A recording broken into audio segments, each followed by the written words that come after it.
Ikhwani, para pemirsa yang dirahmati Allah Subhanahu wa taala. Berikut ini kita akan membawakan sekilas dari riwayat hidup atau biografi seorang imam besar dari kalangan Ahlu Bait Rasulullah sallallahu alaihi wasallam dan dari kalangan tabi'in yang berjumpa dengan banyak sahabat Rasulullah sallallahu alaihi wasallam dan tokoh yang sangat berpengaruh dalam Islam. Beliau adalah Al-Imam Ali Zainal Abidin Ibn Al-Husain Ibn Al-Imam Ali bin Abi Talib wa Ibn Fatimah Az-Zahra binti Rasulullah sallallahu alaihi wa alihi wa sahbihi wasallam. Nama beliau pada aslinya dinamakan oleh sang ayah adalah Ali Al-Asghar.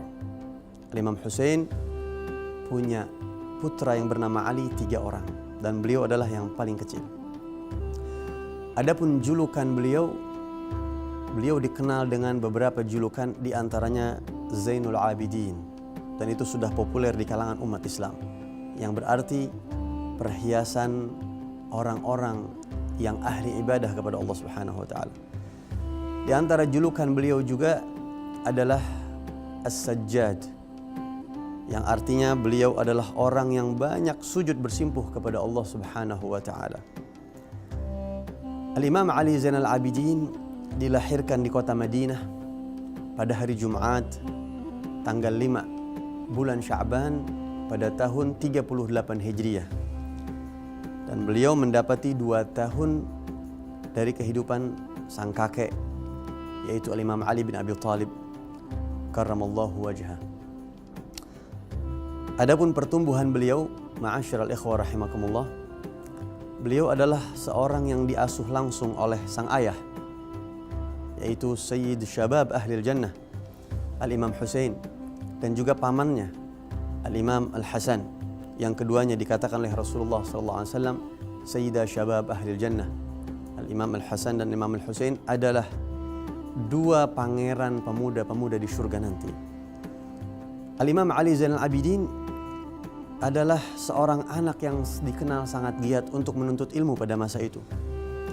Menuntut ilmu agama dengan sangat giat.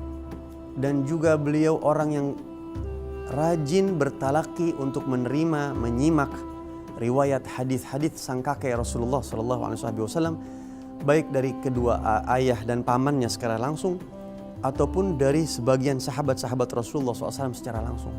Karena beliau adalah seorang tabi'i jalil, seorang tabi'in yang berjumpa dengan beberapa sahabat Rasulullah. Di antara sahabat yang beliau jumpai dan beliau terima hadisnya adalah Sayyidina Jabir bin Abdullah Al-Ansari radhiyallahu anhu.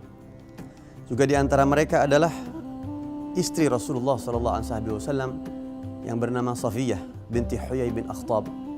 Dan bahkan Imam Ali Zainal Abidin meriwayatkan hadis dari beliau Ummul Mukminin Sayyidah Safiyah binti Huyai bin Akhtab radhiyallahu anha. Al-Imam Ali Zainal Abidin juga seseorang yang memiliki ilmu dan ibadah dan berbagai sifat-sifat mulia lainnya. Bahkan Al-Imam Syafi'i radhiyallahu an sempat memuji beliau, melontarkan pujian, mengatakan bahwa Al-Imam Ali Zainal Abidin afqahu ahli Madinah. Beliau adalah orang atau penduduk negeri Madinah yang paling pakar dalam ilmu fikih.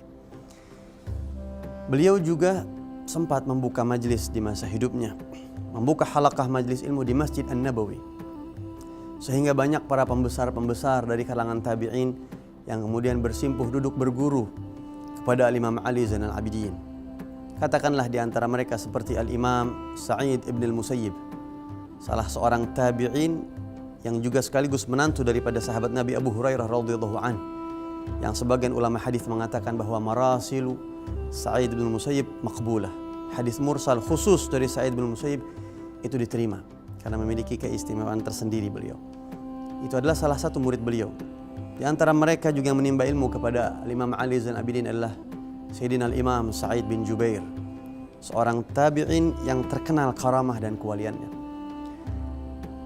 Ketika beliau mengajar di majelis ilmu ataupun menyampaikan pemaparan-pemaparan tausiah di mimbar-mimbar, maka yang beliau utarakan adalah selalu anjuran dan dorongan agar kita selalu mengingat kepada akhirat, ingat kepada Allah, dan mengingatkan hadirin untuk jangan sampai tertipu dengan dunia yang fana ini.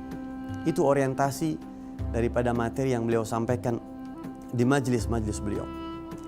Adapun akhlak dan sifat beliau, maka para ulama mengatakan beliau adalah salah satu manusia yang paling indah wajahnya. Dan aroma tubuhnya begitu harum, selalu harum. Bahkan beliau ini dikenal orang yang selalu terkadang dalam keadaan tertentu tampil dengan pakaian yang begitu indah, begitu anggun. Dan ketika orang melihat beliau dengan pakaian yang indah itu, seperti heran, kenapa kok harus berpakaian indah? Beliau mengatakan, membaca ayat Al-Quran, Qul man harrama zinatallah allati akhrajaha li'ibadih. Katakanlah, siapa yang mengharamkan orang untuk menggunakan perhiasan yang Allah keluarkan untuk hamba-hambanya. Al-Imam Yahya Al-Ansari dan juga Al-Imam Abu Hazim Al-Madani dan banyak ulama-ulama ketika memuji beliau mengatakan, Huwa afdalu hashimiyyin adraktuh. Beliau adalah keturunan Bani Hashim yang paling afdol yang pernah saya lihat dan yang pernah saya jumpai. Al-Imam Az-Zuhri yang dikenal sebagian ulama lahir di hari yang sama dengan beliau mengatakan, saya tidak pernah menjumpai di kota Madinah ada orang yang lebih mulia daripada Al-Imam Ali Zainal Abidin. Sehingga Al-Imam Ali Zainal Abidin dikenal dengan lautan kemuliaan yang begitu luas dan tidak bertepi. Masyhur ketakwahannya, sifat zuhud jauh dari dunianya. Dan beliau memiliki sifat yang wara', yakni apik, tidak mau sembarangan mengambil, menjauhi hal-hal yang syubhat dalam beragama.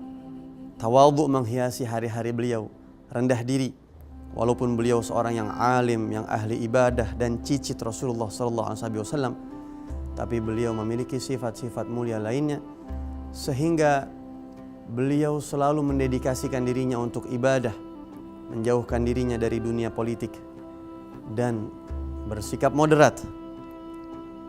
Pada akhirnya beliau menjadi rujukan umat pada saat itu. Al-Imam Ali Zainal Abidin ma'asyiral ikhwah rahimakumullah dikenal juga sebagai seorang yang kalau sudah berzikir maka beliau sampai pada taraf istighraq. Istighraq itu hanyut, sudah tidak sadar siapa di kanan kirinya, depan belakangnya. Hanya Allah Subhanahu wa taala yang ada di hati beliau. Sehingga beliau sudah tidak mengingat lagi waktu, dan bahkan beliau juga orang yang memang tidak mudah meluangkan waktunya atau menginfakkan waktunya untuk hal-hal yang santai yang tidak ada manfaatnya. Dalam ibadah bahkan beliau dikenal orang yang selalu mengerjakan sholat malam begitu banyak. Bukan dalam satu malam, beberapa kali beliau dikenal orang yang sholat malam sampai 1000 rakaat. Mungkin kita heran, apakah mungkin 1000 rakaat dikerjakan satu malam? Karena kita tidak pernah, kita heran. Tapi bagi orang-orang yang mujahadah dan Allah berikan keberkahan waktu, maka di waktu yang singkat dia akan bisa melakukan ibadah yang sangat banyak. Karena itu tidak heran kalau Al-Imam Al-Habib Ahmad bin Zain Al-Habsyi di dalam kitab Syarah Al-Ainiyah mengutip sebuah hadis yang juga dikutip oleh Al-Imam Ibnu Hajar dalam kitab As-Sawa'iq Al-Muhrigah, bahwasanya Rasulullah pernah bersabda kepada salah seorang sahabatnya, itu Sayyidina Jabir bin Abdullah Al-Ansari. Ketika itu Rasulullah bersabda, ya Jabir, wahai Jabir, bahwasanya Husain cucuku, wulida lahu maulud, kelak dia akan memiliki seorang putra laki-laki, yuqalu lahu Ali, yang bernama Ali. Fa idza kana yaumul qiyamah nada munadin ala liyagum sayyidul abidin. Rasulullah lanjutkan, wahai Jabir, nanti di hari kiamat akan ada suara yang menyeru, seluruh manusia mendengar pada saat itu. Dimohon, diharapkan kepada seorang yang memiliki julukan Sayyidul Abidin, yakni pimpinan para ahli ibadah, agar berdiri terlebih dahulu, memiliki keistimewaan khusus yang nanti akan dilihat oleh ahli mauqif, semua orang pada saat itu. Al-Imam Ali Zainal Abidin, beliau juga menyusun beberapa doa-doa, dan termasuk yang paling populer yang sering dibaca di masyarakat kita di Indonesia khususnya adalah doa yang dibaca ketika khatmul Quran. Doa yang begitu indah. Bila kita memahami bahasa Arab, maka puluhan bahkan ratusan kali ketika kita baca doa itu serasa kita baru mendengarnya pertama kali. Indah, munajat yang luar biasa. Betul-betul terlihat bahwa ini ilham dari Allah Subhanahu wa taala. Al-Imam Ali Zainal Abidin juga dikenal sebagai orang yang suka memerdekakan budak, karena pada saat itu masih ada perbudakan dan Islam mendukung memerdekakan budak, dan beliau pun selalu memerdekakan budak, apalagi bila datang bulan Ramadan. Dan beliau juga orang yang selalu mengumpulkan, menebar kasih sayang kepada orang-orang lemah, mengumpulkan orang-orang lemah dan menolong orang-orang yang terzalimi. Bahkan kisah yang sangat populer bahwasanya setelah beliau meninggal dunia,